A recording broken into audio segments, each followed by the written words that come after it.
Olá, alunos. Nós continuamos, então, com os estudos do capítulo 3, Arte Contemporânea, do nosso livro didático Arte em Interação. Eu contextualizei com vocês esse capítulo, mandando um vídeo, um documentário, sobre o aniversário do ano de 1968, e que o objetivo era que vocês entendessem como esse ano ocorreu, o que aconteceu. Na verdade, isso tornou-se um resumo de uma década de transformação, e que é pontual para o nosso estudo de arte visual, que é o início da arte contemporânea, colocado aí, dando um início formal com a arte pop. Nesse capítulo, então, tem também toda a abrangência desse momento, que não foi só nas artes visuais, foi um momento que reverberou pela cultura, em geral, pela música, pelas relações sociais, pelos pensamentos das pessoas, os paradigmas foram modificados, e a gente está tendo esses efeitos até hoje. Nós pegamos aqui no início do capítulo, já fizemos alguns exercícios sobre eles, um reconhecimento aí dos movimentos, da maneira nova de pensar que os artistas começaram a ter que se utilizar para dar conta de novas ideias. Nós vamos entrar nas provocações de Marcel Duchamp, na página 104 até a 106. Mas antes de entrar no Marcel Duchamp, e logo depois a gente começar a arte pop, que é mais ou menos a sequência do livro, eu quero que vocês deem uma lida, e para isso eu vou comentar rapidamente a respeito do contemporâneo na música e no teatro. Aqui na página 107, então eu sugiro uma leitura dessas páginas, porque eu vou fazer um breve comentário a respeito de cada coisa, de cada assunto desse, mas o ideal é que vocês façam a leitura.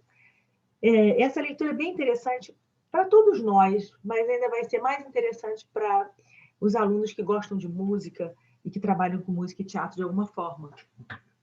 A gente sabe que no colégio tem bastante gente envolvida assim. Então, na página 107, o contemporâneo da música, o pontual aqui é falar sobre o John Cage. O John Cage é um dos artistas mais influentes do século XX. Ele destacou-se principalmente por seu trabalho como músico. Atuou com diversos grupos interdisciplinares. Esse é o momento em que a arte começa a romper suas barreiras, né? Como a gente já havia dado aí uma pincelada, as artes começam a conversar entre si. Elas já não são mais estanques. Arte visual aqui, teatro aqui, música aqui. As coisas já começam a se misturar. E ele tornou-se um marco histórico, uma de suas obras, que é uma música chama 4 minutos e 33 segundos, de 1952, que é uma peça de caráter conceitual. Interessante vocês procurarem isso no YouTube. Tem, é bem... Ele trabalhava com o silêncio, ele trabalhava com os intervalos, e com outras condições que traziam novos valores estéticos para a música e para a composição. Influenciou, participou do grupo Fluxus, que era um grupo também de arte conceitual, então fazia uns trabalhos de forma completamente diferente. Tinha influências do Sting no seu trabalho, tinha influências também do teatro. E mexia também com a parte de notações musicais, ou seja, foi uma grande revolução no campo da música.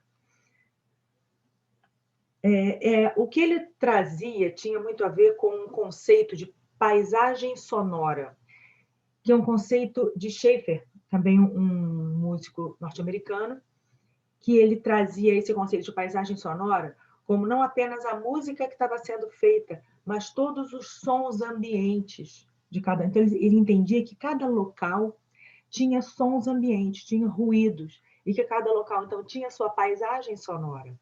E se você parar para pensar, faz todo sentido. No momento, para no seu quarto e fecha os olhos e tenta ouvir quais os ruídos que existem, quais os sons que envolvem. E conforme você for estimulando a sensibilidade, você vai perceber que no outro dia, que você se mantiver atento com os seus sentidos abertos, você vai reparar aqueles mesmos sons. Então, você vai perceber que um ambiente, ele tem uma ambientação visual, mas também tem uma ambientação sonora. Então, essa abertura de sensibilidade é bem interessante no trabalho do Schaeffer. E ele também trabalha com o conceito de notação gráfica. Vocês sabem que a música tem um tipo de notação, que são as notas, né? As notas colocadas numa pauta com as linhas e tal, e tal. Ele trabalha, além dessa notação, notações gráficas, que na verdade são desenhos simbolizando aquele tipo de som ou ruído, anotado de uma outra forma que não a forma tradicional, com a notação musical que a gente conhece. Aqui na página 113, tem o trabalho do Merce Cunningham, que é um dançarino americano, coreógrafo. Ele trabalhou com John Cage durante 40 anos, então eles tinham uma parceria, e um influenciando o trabalho do outro. O Cunningham parece que ele já é falecido, faleceu em 2009, mas na década de 1960, ele estava muito ativo e começou a realizar experiências com dança e vídeo em parceria com os outros artistas. Então, quando as artes já começavam realmente a se misturar. Na década de 1990, ele passou a produzir coreografias usando computadores, com dispositivos de reconhecimento e captura de movimentos, realizando experiências de projeções e criações ao vivo, propondo relações entre o corpo dos artistas e a tecnologia. Na página 114, vocês vão ter o conceito de ruído musical, que não é apenas o som dos instrumentos da música, mas também de todo tipo de ruído. Você vê que já é uma influência do trabalho do Schaeffer.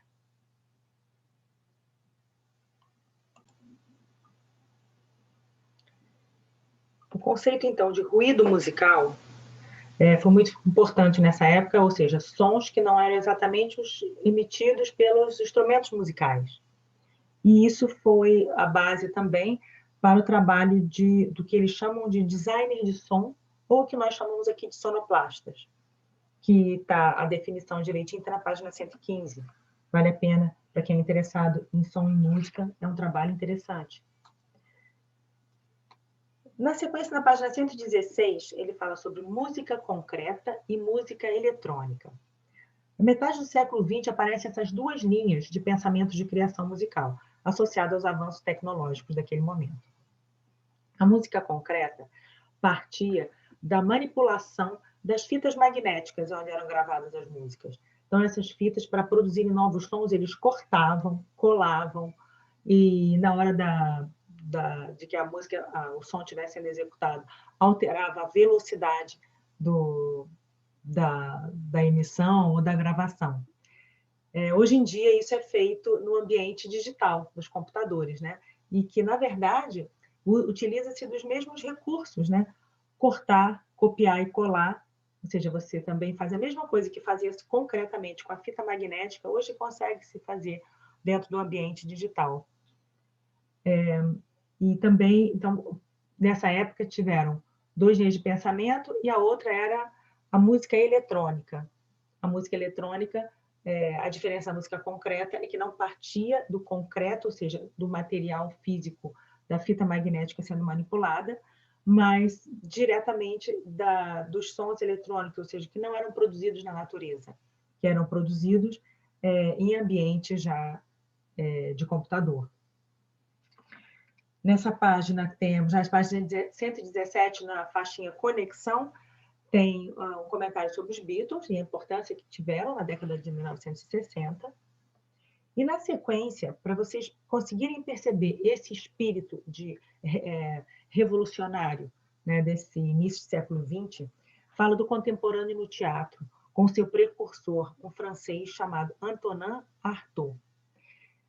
Artaud era contestador de ideias anarquistas. Ele criticava duramente a maneira como o teatro estava sendo feito na Europa naquela época.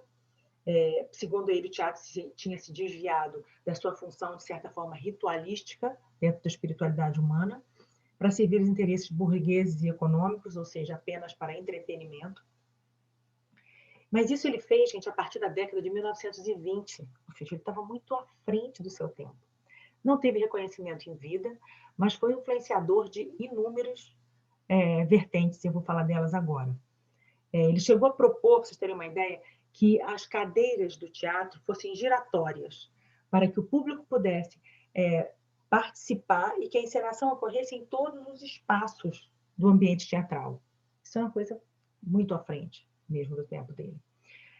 Muitas ideias dele eram baseadas no teatro oriental, que, segundo ele, mantinha essas funções ritualísticas e primordiais, a função do teatro para o ser humano, e ele era influenciado também pela cultura dos índios mexicanos. Artaud influenciou o chamado Living Theatre, que é um grupo norte-americano, fundado por dois alemães, que, como diz, né, living, ou seja, o teatro da vida, o teatro vivido. Eles começaram em 1947 e são atuantes até os dias de hoje. O teatro deles, a encenação, ela se mistura com o público, ela não acontece só no palco, ela chama a participação do público. Esse grupo foi muito relevante naquela época. Em 1970, eles vieram ao Brasil. Agora, vocês imaginam, 1970, auge da ditadura no Brasil. Eles estiveram aqui a convite do Teatro Oficina e eles foram devidamente presos, ficaram 2 meses presos aqui no Brasil e acabaram sendo soltos por conta de um movimento de abaixo-assinado mundial, dos quais participaram os Beatles, Bob Dylan, Marlon Brando, ou seja, artistas do mundo inteiro assinaram a favor de que eles fossem libertados, e aí eles foram embora. Aqui no Brasil temos o Teatro da Vertigem, é um grupo paulista que se formou em 1921, que segue também as ideias do Artaud. Na página 122, vocês vão ver 3 fotos de espetáculos de teatro Vertigem, vocês vão ver que nunca são feitos num ambiente de teatro, numa sala teatral.